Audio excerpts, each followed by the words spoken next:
This episode of TechZilla is sponsored by Domain.com. Big news! Another Snowden break about the NSA last week. America's Signal Intelligence Agency circumvented or cracked most of the encryption used to protect your information, privacy, and commercial transactions online, and apparently runs a $250 million a year op just to insert vulnerabilities into commercial encryption systems. That's a quote, people. And apparently big crypto advances have been made recently, making it possible to decrypt massive amounts of archived data that have been heretofore unencrypted. Google's now encrypting their traffic between data centers. I'm sure terrorists are changing their security policies. Joining us to talk security and whether this is FUD or something it's not doing Americans, or American business any favors, Hak5's own Darren Kitchen. What's up? Welcome back, Darren. Good to see you. We're excited. We're terrified. How much of this is FUD that the average American consumer shouldn't worry about? Oh, the average American consumer should just continue on doing what they're doing, continue purchasing things. It's good for the economy. You know, personally, I love the NSA. They have the shiniest shoes. You mock, but you actually have more friends in the NSA than I do. You have friends in the international hacking community that report on this. I mean, this is kind of wild because it turns out the NSA has been influencing NIST, which sets the security software standards for the U.S., essentially encouraging weakness. It's awesome to see the kind of reaction from the mainstream on this kind of stuff, because the hacker mind have always speculated this kind of stuff for years. I mean, going back to the 1990s crypto wars, and even before when it all began, like, this is just kind of the norm. So to see everybody like, oh, OMG, they've got my stuff, it's like, that's actually kind of a good thing in a sense. But yeah, no, there's tons of speculation, especially amongst, like, you know, say, for example, IPsec. There's a great blog post about how, you know, the NSA influenced the development of that standard to implement, you know, null characters, to implement, basically to make it so the specification can be downgraded to, like, lower security that is more easily encrypted. Or decrypted. This is good for the NSA, and this is good for the bad guys too. When you say the bad guys, you mean hackers and crackers and people that go bump in the night. Exactly. I mean, you know, you could imagine, like, oh, if you're the NSA, hey, let's just, you know, send a team of people over here to influence some policy. We get some weaker crypto that we can break. Except if we can, then somebody else can. You know, like, hey, Microsoft, you know that Windows? We'd love for you to put in a, like, I don't know, NSA key, as they have. Right. And, you know, that's great for the NSA, I guess, but it's not so good when there are also foreign nation states and other organizations that don't have our best interests at mind that can also take advantage of said weaknesses. So, HTTPS, secure socket layers, is this essentially broken? I mean, should I stop buying from Amazon and using secure Gmail? Should continue using your Amazon Prime to get your cheap widgets quickly. It's good for the economy. Don't be mocking my cheap widgets. Well, the thing about SSL is, you know, and most security, in fact, you know, even to quote Snowden, or to paraphrase, he says, basically, you know, modern day crypto systems are in fact secure. It's the implementation of such where the weaknesses are involved. You know, while the NSA could try to spend, you know, 20 years with, you know, big iron hitting your private key until they can finally decrypt it, or they can just, hey, you're using Windows, cool, you know, let's exploit your operating system and then get your keystrokes, or, you know, somehow otherwise get the endpoint. So in regards to SSL, there's a lot of bad implementations of SSL out there, and kind of the adoption to the better stuff just hasn't been uptaken as quickly as it should. Google's probably the only good example I can think of who actually uses an SSL with perfect forward secrecy. And what that means is, you know, if I'm Google and you're the client, you talk to me, every time you talk to me, we set up a new key, right? Cool. So sure, you could, you know, I don't know, sniff all that traffic up and keep it in a data center in Utah, right? You got the budget for it. And then, you know, later down the line, you might be able to crack it. Well, that's good for you. But it means that when you crack it, you didn't crack all of my sessions. So, you know, who can you trust?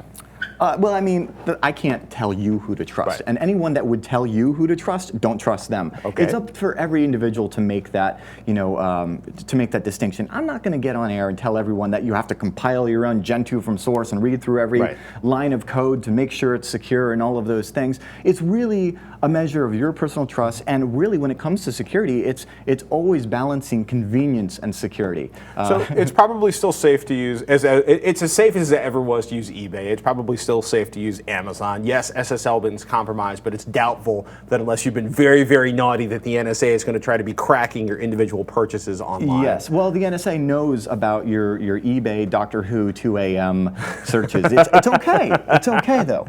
But no, I mean, there are stuff that you can use right now conveniently and easily, and then you can take it to the next step, but you just have to find what's comfortable with you. The classic, pretty good privacy. PGP is fantastic stuff. One of the things that kind of kicked off the 1990s crypto war, because suddenly it's like, whoa, people can actually encrypt their stuff in such a way that we can't read it? Oh, that's going to be a problem. And consumers won in that case. And so ever since then, you know, we've seen in the recent revelations that NSA and other agencies have done what they can to keep on top of the scene. But the thing about it is, and Snowden said this, is, you know, these modern crypto systems like PGP are secure. It's the implementations that aren't. Mailvelope. Mailvelope is awesome because it's the easiest way that I can introduce PGP to the average consumer.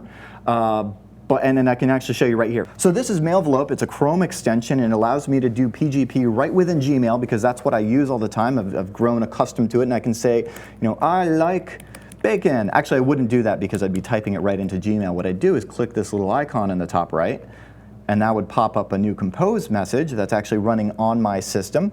And I'd say, I like bacon and turtles. So your open text is actually sort of temporarily in memory in JavaScript, and then I hit this lock icon, and I choose from the drop-down who I want to encrypt this for, add that, hit OK, and it turns it into all this good stuff, and then there's a transfer button to send that, and so now Gmail can see this, and I can send that message. And on the other end, when I receive a message, it looks like this. So I'm in my Gmail, I got my super secret message, I get my little lock icon, I click there, I enter my password. So, but it comes back to security versus convenience. It always is. And how secure you want to be.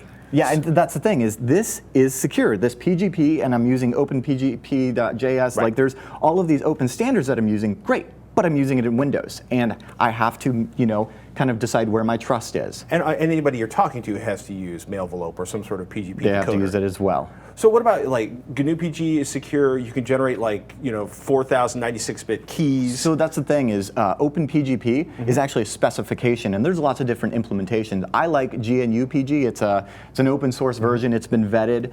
The idea is, you know, you take your little Linux box here and you know, put your Linux on it, whatever flavor you love, and you compile it from source, you know, check your signatures, make sure it's all good, and then this machine right here has never seen the internet. I just bought it for this exact reason. So basically, the only reason you know you actually have secure data on the planet is because you know this machine has never been compromised. Yes, so I publish my key that I generate on that machine. I use, like, you know, 4096-bit, whatever the highest I can is on this, and then I publish that out and I can give my public key to the world and say, here, send me encrypted messages with this. I get them on, you know, this machine, which is on the internet, and I'm like, great, so copy and paste it to a thumb drive, take that over to this machine, which is considered an air gap, right? This machine has never been networked. It's like a Domin's ship. It's like the Galactica. I, you know, copy paste the thing into GPG, decrypt the message, great, write a reply, crypt it, put it on a thumb drive, bring it back to here. As you can imagine, that is not convenient. No. It is secure. In fact, it's what the NSA does. Assuming that this machine has never been broken into because the NSA has never dropped into your house and cracked it. It's running an encrypted, it's a, what is it called, full disk encryption? Right. Yes, but like I said, it's like all of these are like levels of trust that you have to put into the system. And so, yeah, I wouldn't take this across a border, which is, again, very inconvenient if I want to read secure mail while I'm, you know, in Switzerland. So, you know, this is kind of the gist here is that online security is basically a matter of your personal trust. If you want to secure your communications, you can use Mailvelope and PGP. If you want to secure your data, we've shown you all sorts of different open source online secure things. Use really, really long keys because it's going to take decades, we think, for them to catch up to the really, really long keys.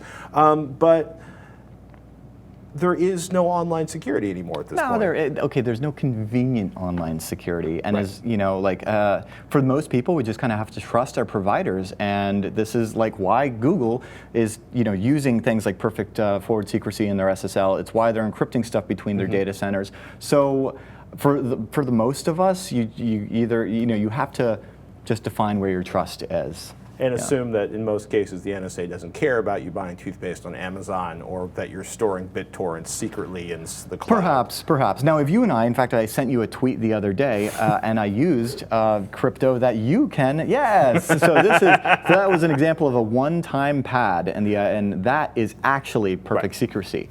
And it's also very difficult in like key exchange. I'd have to exchange it with you in person, and we'd both have to keep our pad secure, and that we could never recycle it or reuse it. It's very old school Cold War secrecy. It's 1917, and the KGB used it, and it's awesome, and it works, and there's no way to do cryptanalysis on it because you're never reusing keys.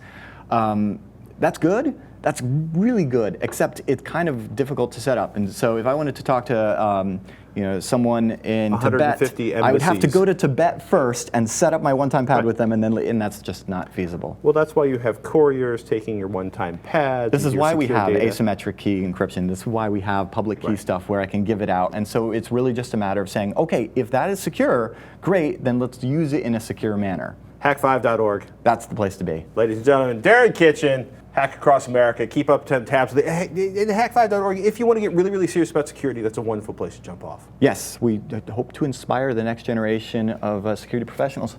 Darren, take care. Thank you as always. Ladies and gentlemen, more Tekzilla coming right up. But we'll take a moment to thank one of our sponsors. Entrepreneurs and innovators are all turning ideas into realities online, backed by the strength of a .net domain name. .net is one of the world's most popular domain extensions, and a .net domain name from domain.com will inject your business with instant credibility. Already have the .com? Purchase the corresponding .net from domain.com and protect your online brand. Is the .com you want already taken? The .net is a perfect alternative. We like domain.com because they're affordable. .net's only $8.99 a year. They're also reliable and they're easy to use. Hey, the guys at domain.com want to hook up our fans with an awesome offer.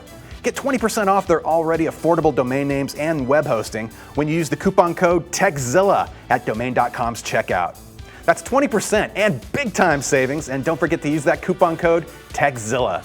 And when you think domain names, think domain.com.